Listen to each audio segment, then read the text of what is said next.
Raid di furti a Salvatronda, frazione di Castelfranco, visitate 7 case in meno di 2 ore, colpi messi a segno anche mentre nella zona circolavano le forze dell'ordine, già allertate da altri proprietari. Incidente sul lavoro a Vittorio Veneto, 46enne di Santa Lucia di Piave di una ditta esterna viene investito da un muletto, è gravissimo, al Cafoncello indagano carabinieri e Spisal. Ennesima vittima in moto, la quinta in 3 giorni, in Agordino muore un centauro tedesco di 47 anni, intanto aumentano le immatricolazioni di 2 ruote, l'analisi dell'ACI di Treviso. Clochard invalido brutalmente picchiato in stazione a Padova, uno studente 19enne di Preganziola e la sua fidanzata lo soccorrono, è successo ieri sera, lo rifarei, dice il giovane. Ed è ancora sotto shock il 59enne di Conegliano inseguito, aggredito e derubato della collanina ricordo della madre, resta rabbia e un profondo vuoto, dice. A Belluno dopo il violento pestaggio di un 46enne egiziano scattano 6 daspo per i giovani responsabili, dovranno restare fuori dai bar del centro per 1 anno. Avvisati dai cani nella notte mentre fuori va a fuoco il vicino fienile, 2 anziani di Refrontolo sono riusciti a mettersi in salvo, il loro racconto. 18 posti nella maggioranza, 6 nella minoranza è la nuova composizione del Consiglio Comunale di Castelfranco Veneto. Nei prossimi giorni la sindaca Maria Ghimenton dovrà sciogliere il rebus giunta. Le spaccature nel centrodestra trevigiano, da una parte Lega e Futuro Nazionale, dall'altra le divisioni all'interno di Fratelli d'Italia. Stasera a ring ci sarà l'autore del video dal carcere, il rapper Ciacaloco. Bentrovati, buonasera telespettatrici, telespettatori di Antenna 3, tanti i fatti per questa edizione trevigiana dei nostri telegiornali, ma dicevamo i fatti che sono davvero tanti, a partire dal raid di furti che si è consumato a Salvatronda, frazione di Castelfranco, 7 case visitate in meno di 2 ore, i proprietari che sono stati letteralmente tirati giù dal letto. Stavamo dormendo e in piena notte abbiamo sentito dei rumori e non abbiamo visto nulla, però abbiamo visto che c'erano segni di effrazione e stavano per entrare. Un bambino di 1 anno e 2 mesi che dormiva sulla camera a fianco, quindi sì, per fortuna non abbiamo trovato nessuno.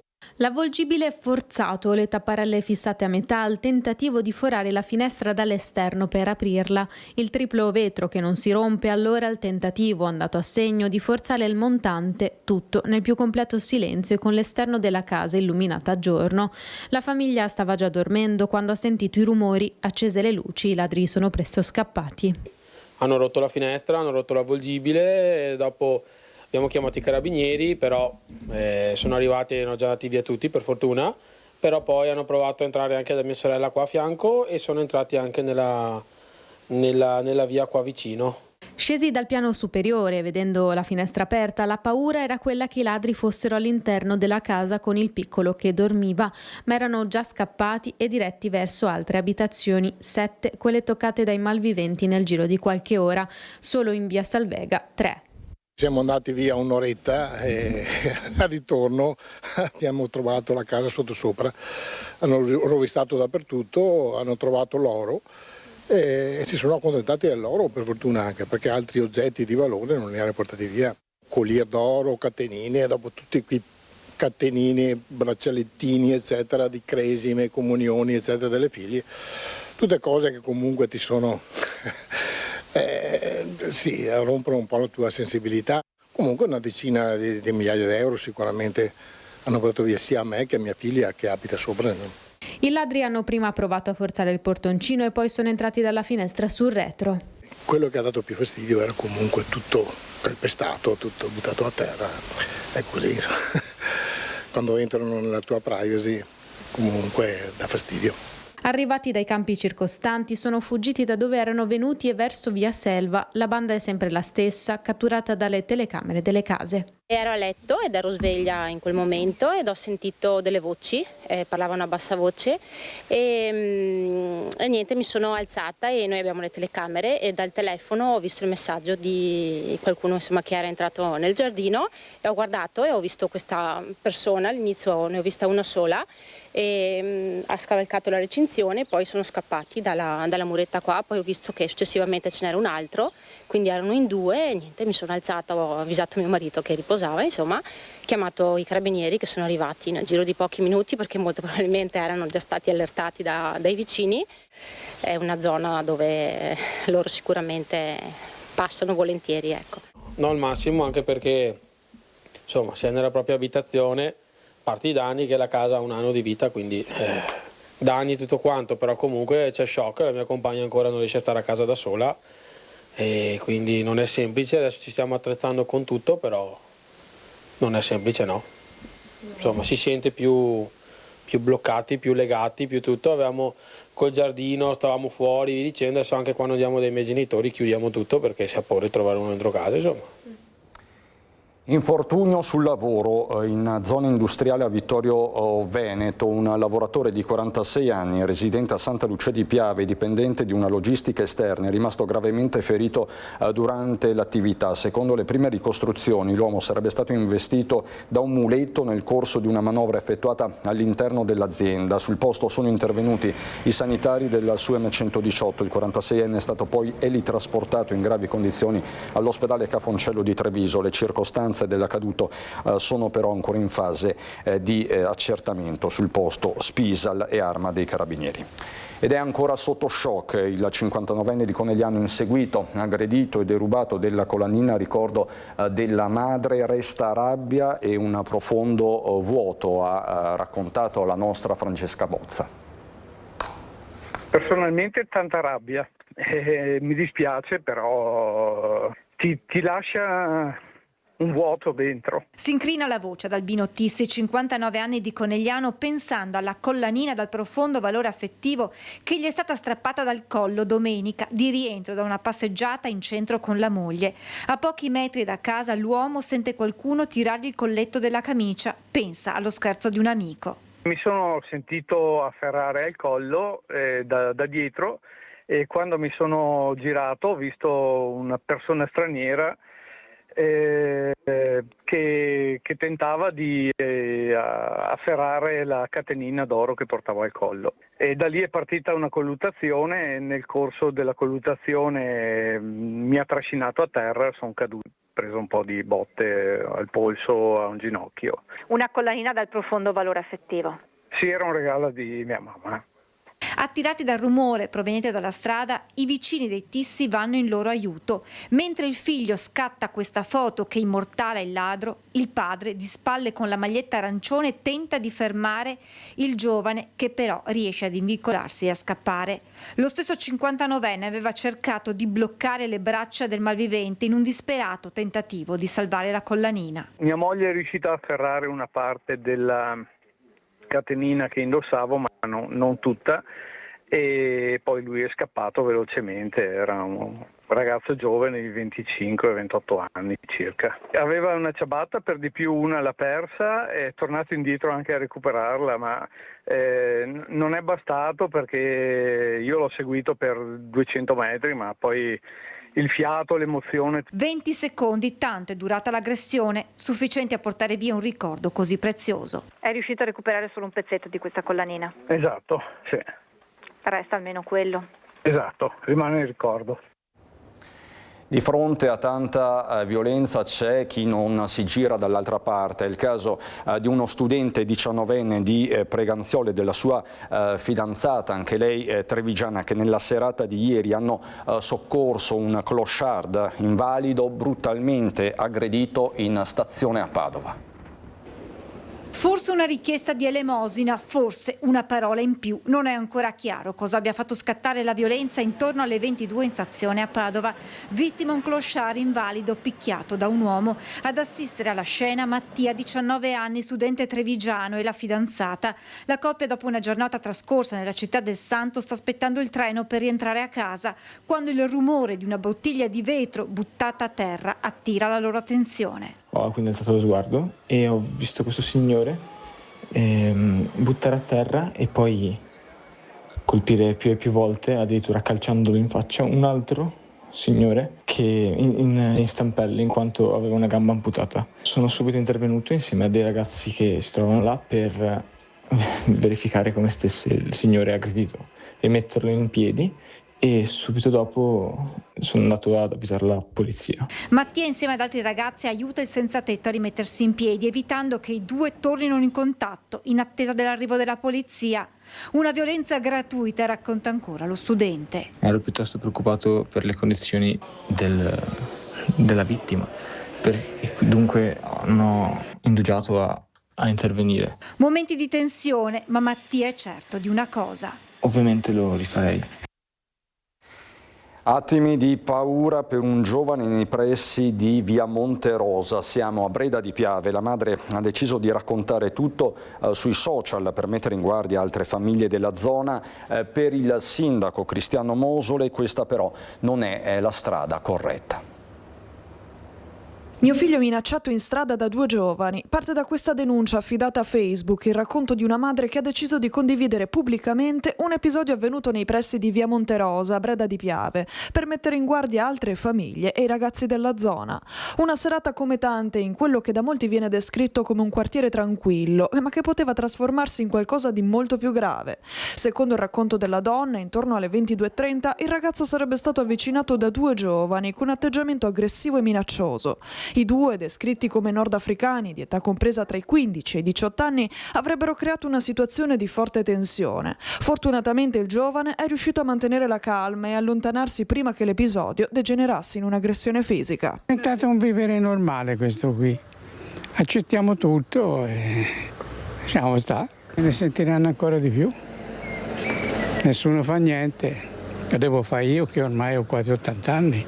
Bisogna cercare di stare attenti e aprire gli occhi, soprattutto i ragazzi più piccoli, tipo mio figlio che ha 11 anni, 12, e quindi se va in giro da solo bisogna che stia attento.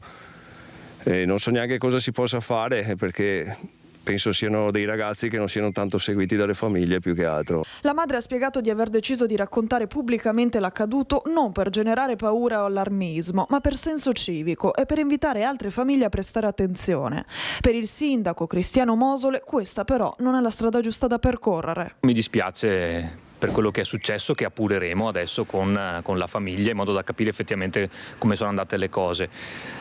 Poi mi spiace dover sottolineare che pur con sicuramente le buone intenzioni della signora che ha fatto questo post, non è questa la modalità. Primo tra tutti, immediatamente contattare il 112. 112 è semplice per segnalare quello che è accaduto, in modo che si possa attenzionare la situazione e vedere di trovare delle soluzioni. Per il primo cittadino i social in questi casi servono solo ad alimentare confusione. I social, in questo caso Facebook, non sono lo strumento giusto. Non è tanto una questione di creare allarmismo, è una questione di far arrivare informazioni a chi invece magari vuole combinare qualcosa di non corretto, in questo caso tentativi di aggressione, piuttosto che, l'abbiamo sempre detto, furti, microcriminalità. No, smettiamola di usare i social. Ci sono altri strumenti, ad esempio a Breda c'è il controllo del vicinato, un gruppo chiuso, un gruppo filtrato dove le informazioni girano correttamente con persone che insomma sappiamo essere residenti e che sicuramente non hanno brutte intenzioni. A Refrontolo un pauroso incendio con i proprietari di casa che sono stati di fatto allertati dai cani. E allora come che c'era là? Poi vede che la baia, ho detto ma cos'è? Cos'è? E anche l'altra, tutte la super porta, dopo apre la porta là e vede una fiammina là a metà, come tipo garage, insomma, ecco, che si mette dentro le cose degli attrezzi, no? Ho visto una fiammina,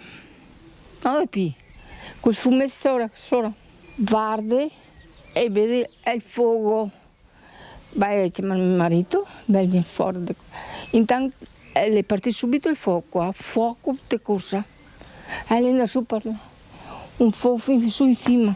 Un rogo spaventoso iniziato verso le 21:15 mentre Graziella, 75 anni, e il marito, 83, erano in casa. A chiamarli ed avvisarli di quello che stava accadendo fuori Perla ed Emi, mamma e figlia, le 2 cagnoline che hanno avvisato abbaiando i proprietari che in pochissimo tempo si sono trovati davanti un muro di fiamme. Un innesco partito tra l'orto e il capanno, probabilmente da sotto la pianta della vite, lasciando in pochi secondi nello sconforto e nella paura i 2 proprietari. Sono intervenuti immediatamente i vigili del fuoco di Conegliano, Vittorio Veneto e della sede centrale di Treviso per un totale di 5 mezzi e 14 operatori e anche il SUEM 118 che però ha riscontrato solo una lieve intossicazione per i 2 residenti che sono rimasti a casa. Ma in loro resta lo spavento negli occhi e lo sconforto, quello non andrà via facilmente. Mi tremeva tutte le gambe, fin anche adesso qualche volta mi sente i muscoli che si muove. Però gli attrezzi del lavoro, spaccati tutti. Il lavoro di una vita in fumo, la consolazione è che nessuno si è fatto male, né le cagnoline né le adorate galline, spaventate come Graziella, ma per fortuna vive. Ora restano da chiarire le cause dell'incidente, per questo tutto il fascicolo è già in mano ai carabinieri di Pieve di Soligo, nessuna pista esclusa, nemmeno quella dolosa. È un tragico bilancio quello che arriva dalle strade tra Treviso, Belluno e Friuli, 5 centauri morti in appena 3 giorni, l'ultimo oggi a Gosaldo, e sul territorio si riaccende l'allarme sicurezza. L'obiettivo è arrivare a 0 vittime sulla strada, per questo c'è l'alert dell'ACI di Treviso che fotografa una situazione questa. 5 mortali in appena 3 giorni non sono solo una tragica coincidenza, ma un segnale che riporta con forza il tema della sicurezza stradale al centro del dibattito. L'ultima tragedia è di oggi, quando un centauro tedesco di 47 anni ha perso la vita tra Gosaldo e Rivamonte dopo essersi schiantato contro un'auto. Nonostante l'intervento dei sanitari, per l'uomo non c'è stato nulla da fare. Con l'arrivo della bella stagione aumenta il traffico di moto e scooter e il rischio sulle strade cresce in modo evidente. Sarebbe opportuno che tutti gli utenti che utilizzano i mezzi a 2 ruote abbiano una capacità visiva, quindi si facciano vedere in maniera importante da chi poi utilizza l'auto, perché è importante, come si diceva prima, il riconoscimento reciproco, perché un motociclista l'auto la vede, un automobilista l'auto, la moto la vede con certe condizioni. Un fenomeno che si inserisce in un trend già in crescita. Secondo i dati forniti da ACI Treviso, il parco moto è aumentato del 22% tra il 2016 e il 2025, con un incremento ancora più marcato pari al 67% tra il 2016 e il 2024. Più mezzi sulle strade significa anche più esposizione al rischio, dove distrazione e alta velocità possono fare la differenza in una manciata di secondi.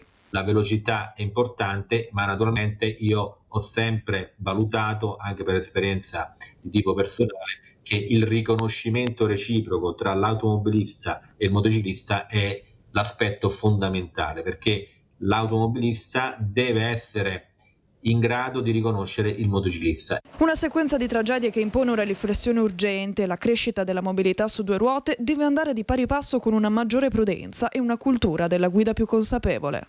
C'è ancora molto da lavorare, c'è ancora molto da fare. Come provincia di Treviso in questi anni abbiamo investito molto sia con i drive camp all'interno degli istituti scolastici, sia con i corsi di formazione per gli over 65.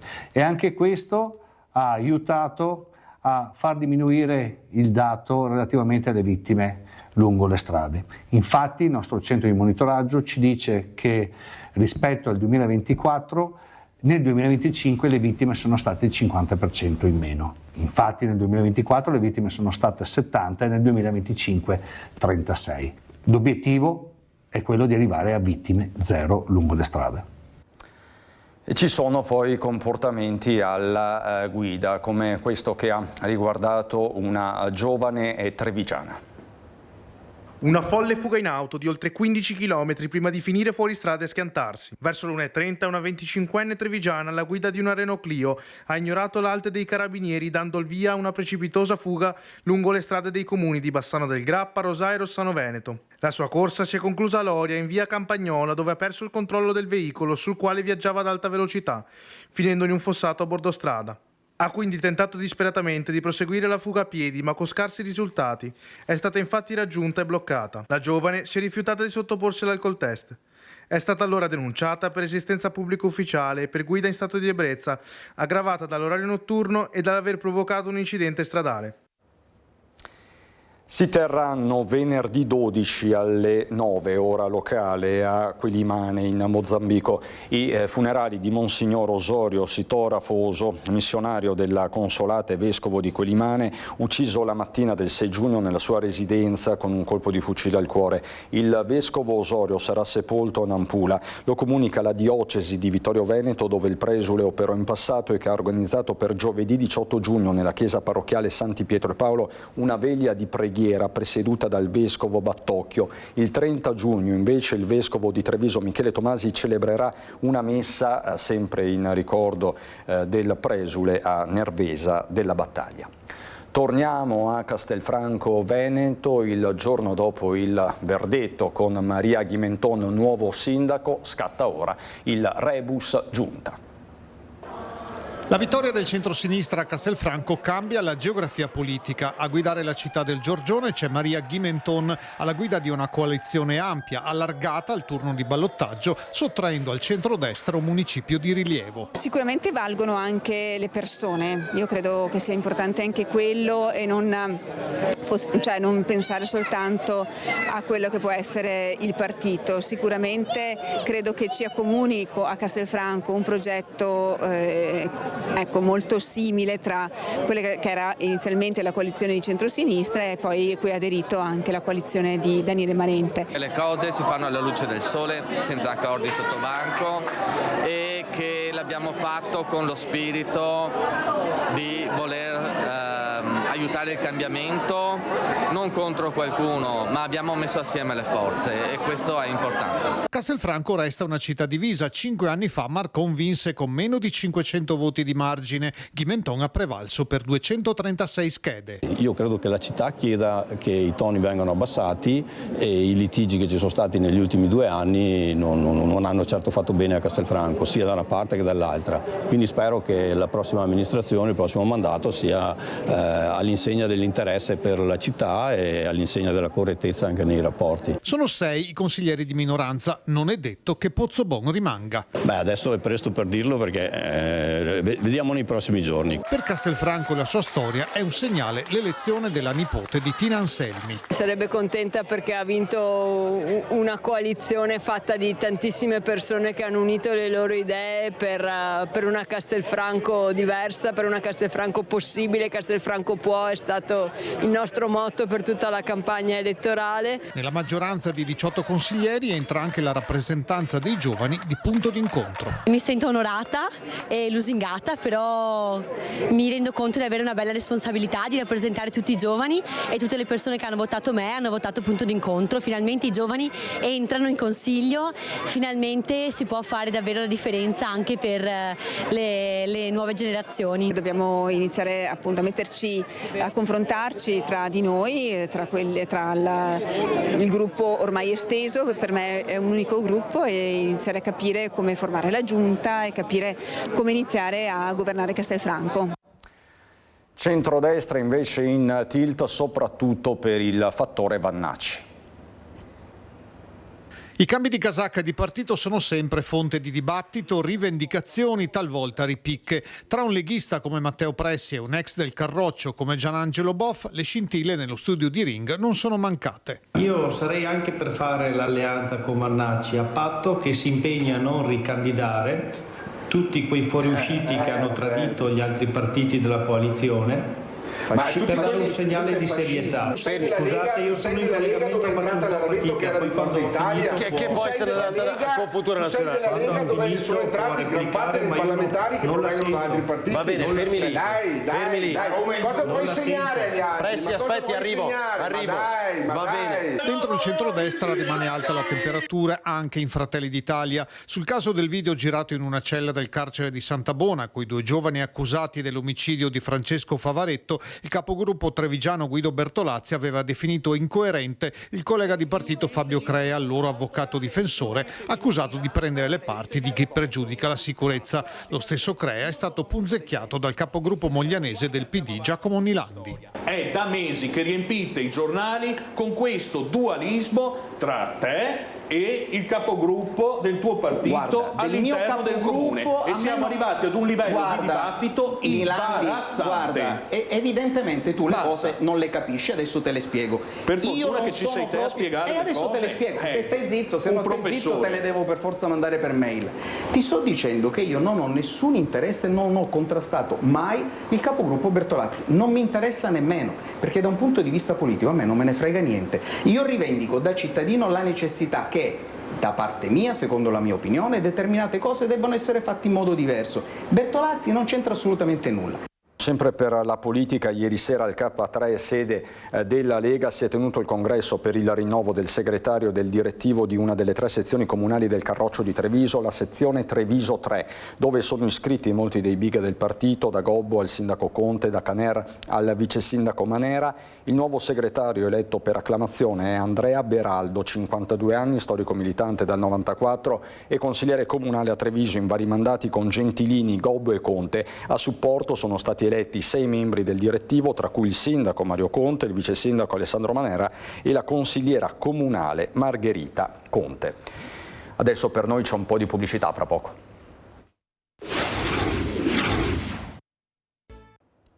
Di nuovo in diretta per degli aggiornamenti che arrivano da Vittorio Veneto con il caso di rabbia. L'ULSS 2 avvierà il 15 giugno la campagna straordinaria di vaccinazione antirabbica obbligatoria e completamente gratuita per tutti i cani e i gatti dei residenti nel Vittoriese. A disposizione il centro allestito nella sede di Prealpi Soccorso, in zona industriale a San Giacomo di Veglia, l'altro invece nella ex sede ATM, entrambi attivi tutti i giorni compresi sabato e domenica dalle 9 alle 18. E noi adesso andiamo a Belluno.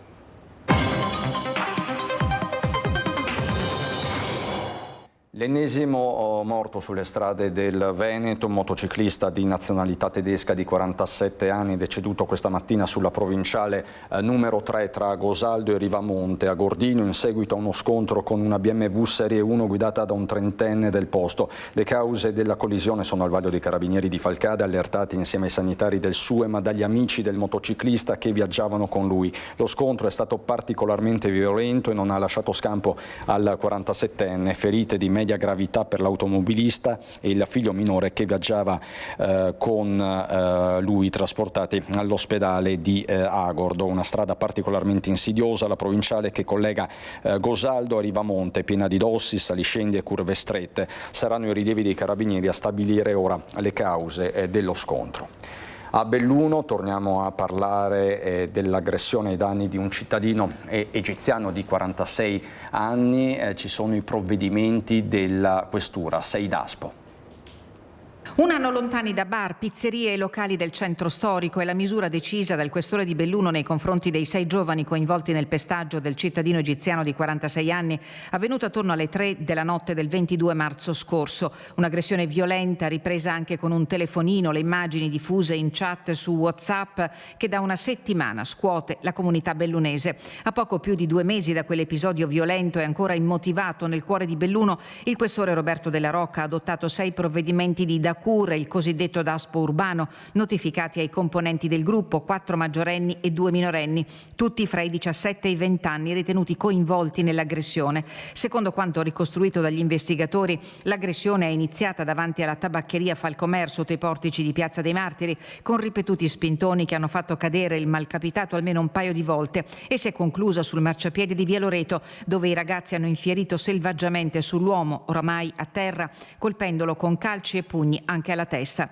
Ora per tutti è scattato il divieto di accesso e di stazionamento nei pressi dei locali del centro cittadino. Le misure avranno validità di 1 anno. Per 3 dei destinatari saranno in vigore dalle 18 alle 4 del mattino, per gli altri nell'arco dell'intera giornata. Il provvedimento previsto dalla normativa sulla sicurezza urbana punta a impedire il ripetersi di comportamenti violenti e a contrastare fenomeni di devianza giovanile nei luoghi della movida e della socialità cittadina.